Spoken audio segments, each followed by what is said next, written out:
it was like a release, you know. If I was being stressed or whatever, I could always come here. I'd always have people here to like, you know, dance with, act with, and that's a big passion of mine. And then last December when it flooded, it was like everything just got taken away. I live right next door to the youth zone, and my house was flooded as well. It was quite devastating because it was quite a hard time for my family already, and it put a lot of pressure on my mum, so I was she was a lot angrier all the time, and it put a negative effect on the whole family.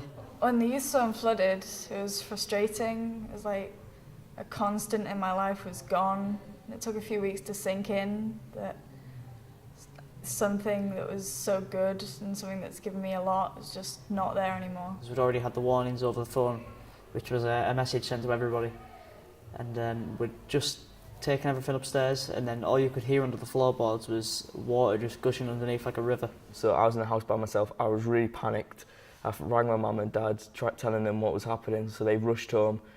We tried to get as much upstairs as we could. Then all of a sudden the carpets just started bubbling up, and the floor in our living room rose up till it was about 4 foot from the ceiling, so no one could stand up in it, and it was just completely destroyed the house. It was absolutely devastating. The water filled the street, and I can remember going to sleep around about 4 o'clock and waking up the next morning with water in my house.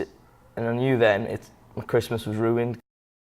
Last year, we had about 4 foot of water tore through the whole building on the ground floor, affecting us hugely, damaging a huge amount of equipment and basically rendering us unusable. So usually we'd have a huge amount of activities here. There'd be archery, there'd be climbing walls, there'd be football, basketball, all sorts of activities going on, cooking in our kitchen. Unfortunately, we've not had that for the last kind of 10, 11 months.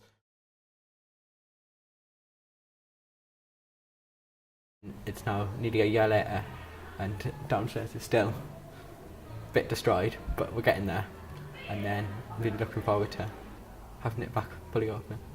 Although the floods were a bad thing, there was a lot of signs of the community coming together, because there was people bringing in, there's Meals on Wheels vans everywhere that were supplying food to everyone that was trying to empty the houses and get all the possessions out of the house.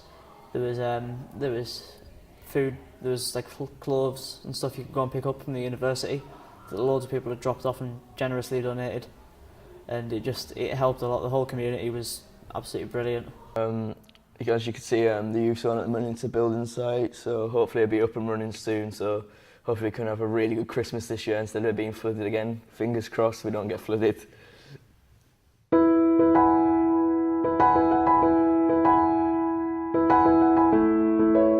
We've been very fortunate to have working with us Eden Rivers Trust over the last year. Before, we've worked with them on projects like photography and outside and getting lots of really good shots. However, this year they've come in and managed to do a project around the flooding that we've had over the last year, bending woodwork and marbles and showing the run and flow of rivers. Now really, this has been awesome because the kids have managed to take this display to a local museum, and it's been on show about the flood damage there has been over the last year. When the woodwork project came, that was really in my element, because I really like doing things with my hands, like really brightened up the whole situation really. It was one we got to do, like make marble run, put our names in wood, make pencils and stuff. I really enjoyed it. I really appreciate the people who came down, did the woodwork with me, and just really supported us. I took part in the Marble Run project. I was learning about the processes on what slows down a river, what speeds it up, and some of the days I volunteered, and that was a lot of fun. The kids really enjoyed it, and a lot of the adults came because everyone loves a marble run. The river isn't so bad, the river is whatever you make of it. And so it was a fun project that I think everyone had a lot of fun making.